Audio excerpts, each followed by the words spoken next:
From his rockstar persona to his countless controversies, does Nate Diaz really have a legacy in the UFC? Diaz is famous for his unorthodox and bold antics. He's the kind of fighter who brings a distinct edge to the sport, often doing things that leave fans and the media talking. For instance, he once made headlines by lighting up a joint during a UFC press conference, a move that epitomized his nonconformist attitude. His rebellious nature isn't just for show.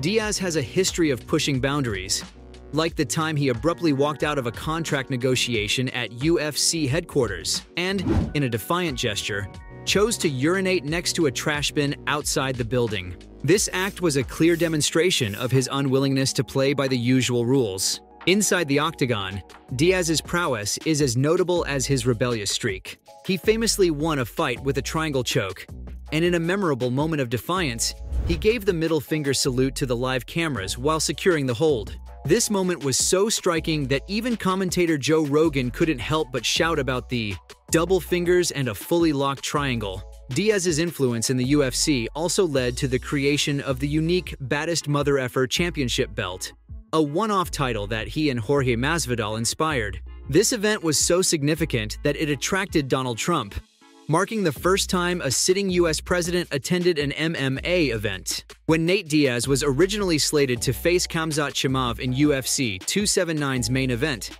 many in the MMA community felt it was an unfair matchup for the 37-year-old Diaz. Fans had been eager to see Diaz back in action since his loss to current welterweight champion Leon Edwards the previous June, yet he had been sidelined for over a year. The ultimatum given to Diaz was clear: fight Chimaev or don't fight at all. Chimaev, at the time, was an undefeated force in the UFC, boasting an 11-0 record. He had won his first 10 fights by finishing his opponents and had only absorbed a single significant strike in his initial 4 UFC matches. Although his win against former title challenger Gilbert Burns in April showed some vulnerabilities, it also solidified Chimaev's status as a top-tier fighter. Chimaev demonstrated his prowess in the same event by swiftly submitting Kevin Holland in the first round, indicating he might have posed a significant challenge to Diaz. However, the focus of UFC 279 shifted to a celebration of Diaz's career. Diaz was matched up against Tony Ferguson, a bout fans had long anticipated.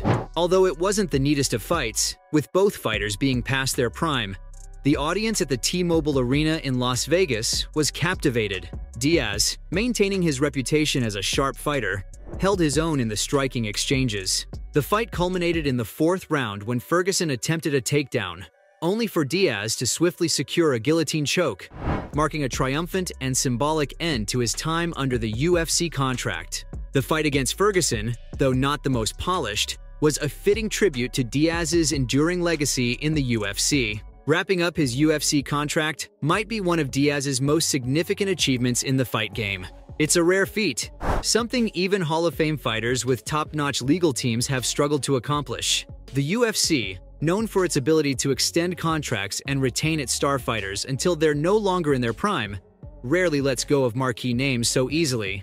But then again, Nate Diaz is an exception to many rules. Looking back, Diaz's journey in MMA can be traced to a park near Tokay High School in Lodi, California, where he was involved in a fight just off campus. Raised in a tough, blue-collar Mexican-American family in Stockton, California, with his brother Nick and sister Nina, backing down was never an option for the Diaz brothers. This particular incident led to the beginning of Nate's fighting career. The very next day, after being suspended from school, Nate was invited by Nick, who had already quit school, to join him for training. That decision marked the start of Nate's career in MMA around the year 2000. This was a time when UFC was still a fringe sport, banned in many states, and far from the pay-per-view juggernaut it is today. Dana White, who would later become the UFC president, was still a boxing instructor.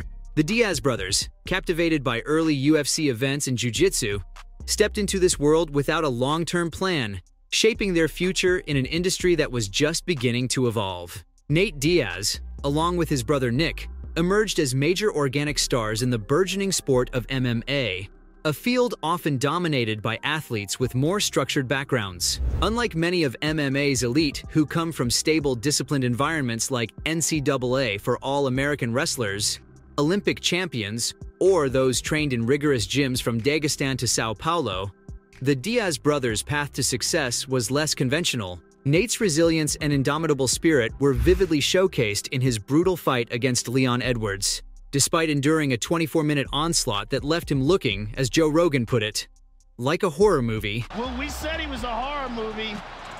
Diaz never lost his edge. He kept taunting and challenging Edwards right up to the final minute, when he nearly turned the tables with a powerful left hand that left Edwards reeling. Edwards may have won the fight on the scorecards, but it was Diaz who won over the crowd, exemplifying his magnetic draw despite a record of 20 wins and 13 losses and just a single victory since 2016. Diaz's appeal lies in his unpredictability, authenticity, and sheer entertainment value. He's a fighter who consistently delivers excitement. In a 4-year stretch of his career, featuring 14 fights, many of which were broadcast on Fox to large audiences, Diaz was awarded Fight or Submission of the Night 10 times. His legacy was further solidified in 2016, when he accepted a fight against Conor McGregor on just 11 days' notice, during which he dropped around 20 pounds. Diaz absorbed a round of heavy strikes from McGregor, but eventually managed to choke him out. Nate Diaz is the embodiment of the anti-hero, a rock star in the world of mixed martial arts. He personifies the sport's raw, edgy ethos, making him an enigma that fans find irresistibly appealing. Diaz has always marched to the beat of his own drum, doing things his way. In school, he was more notorious for his fights than his academic performance, and he humorously recalls being so disruptive that he even got kicked out of driver's ed. Yet, the financial success he found in the fight game didn't really change who he was. Instead of relentlessly pursuing more, Diaz found power in contentment. He chose his fights selectively, often sitting out for extended periods and rarely engaging with the media. His interest in triathlon added another layer to his unique persona. Here was one of the toughest men in MMA, racing through California's hills alongside amateur athletes and fitness enthusiasts. But while Nate Diaz's career, while marked by impressive feats in the octagon, has been equally shadowed by controversies that have arguably tarnished his legacy, these incidents have not only impacted his professional trajectory, but have also shaped public perceptions of him as a fighter and a public figure. Diaz's involvement in various altercations outside the ring has often drawn more attention than his fighting skills. The October 2022 incident at the Jake Paul vs. Anderson Silva boxing match, where Diaz was involved in a backstage brawl, is a prime example. Such incidents portray him as a figure prone to violence, overshadowing his accomplishments in MMA. Another major controversy that added to his troubled image was the April 2023 street altercation, where Diaz choked a man unconscious, leading to his arrest and a charge of second-degree battery. Although the case was eventually dropped with evidence suggesting self-defense, the incident added to the narrative of Diaz being a volatile and potentially dangerous individual. These controversies have contributed to a perception of Diaz that goes beyond the typical bad boy image often celebrated in sports. Instead, they've raised questions about his professionalism and respect for the law. In the world of sports, where public image and legacy are closely intertwined, such incidents can be highly damaging.